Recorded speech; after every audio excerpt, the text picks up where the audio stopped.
There's one principle that Warren Buffett said that I believe in wholeheartedly. Something Robert Kiyosaki used to say, that you make your money, right? That's the kind of investment I will be looking for. So earlier on, you mentioned sometimes people are afraid to invest, because of the risk.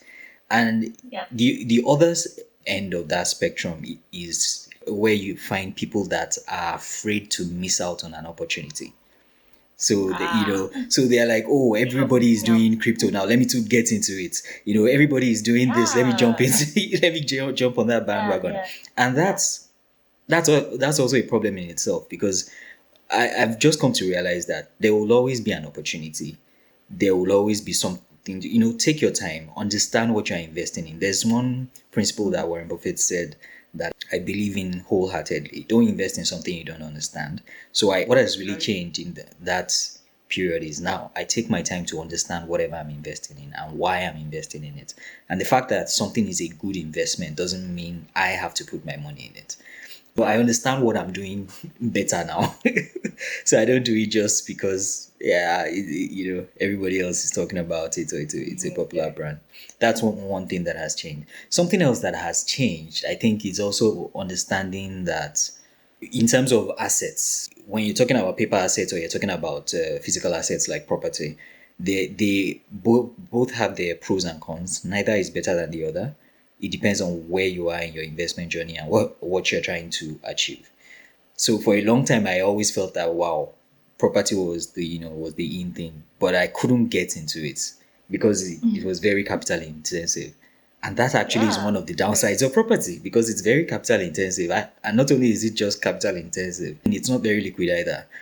So it's just to understand that there's no one investment. I think that's something else I've learned. There's no one single investment that is like a silver bullet that cures all your investment problems. Once you put all your money, just put your money in gold. Some people will swear by certain things. They're like, just put your money in gold. Gold never goes down. That's not true. Gold goes down.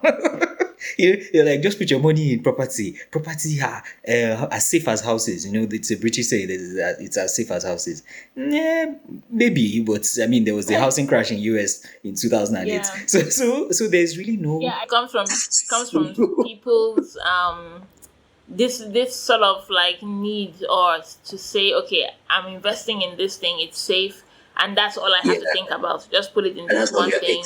I don't have to think about anything else. I don't have to keep trying to decide, the stock market goes up today, goes down tomorrow. It doesn't concern me. Do you understand? Like, they want something that is safe. So that's the thing. You can actually do that. So I don't spend all my, which is why I find it funny when you call me a guru. I don't spend all my waking moments thinking about my investments. I won't. I mean, anybody that knows me, I spend a lot of time watching movies. I spend a lot of time watching TV series. I spend a lot of time at work, and my work has nothing to do with finance. My work is totally different.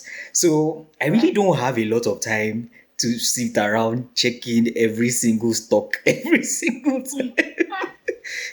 Sometimes that's the impression people get, that to be able to do that, well, You have to sit by and just study. No, I don't. There are a lot of things I just let. Again, back to that whole fear of missing out. I don't allow that to influence my behavior. So I'm not afraid to miss out on a fantastic investment, because I know there will always be another fantastic investment. I just follow my rules or my steps. Once a year or max twice a year, I look at all the stocks I've invested in. I look at their performance in the previous year. It's like I do yearly appraisals for my stocks, for my investments. And then I chill. I sleep for another few months. I just decide, okay, so this is my strategy for this year in terms of investing. And that's what I do throughout the years. It's not something that really requires. simple, but now you're talking about plans and appraisals and strategies for investing. But no, it's just so really simple.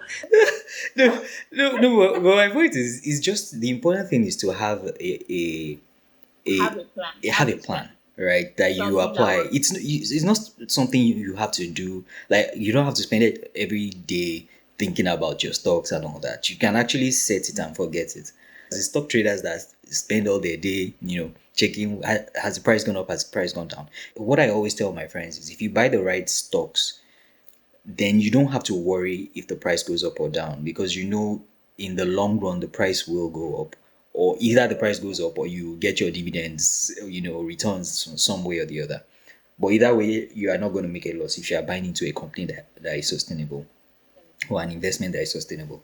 And that applies with property as well. There's something Robert Kiyosaki used to say, that you make your money on the purchase. When you're investing in property, you're supposed to make the money when you sign the deal, not 5 years later. That's the difference between an investment and a speculative deal. If you are speculating on something, you are hoping that, oh, this money that I'm putting in now, in another 5 years, the money will grow. That is a speculative investment, which is fine. It works in some cases. You could get lucky. But what is actually safer is something that for instance, you're getting it at a discount.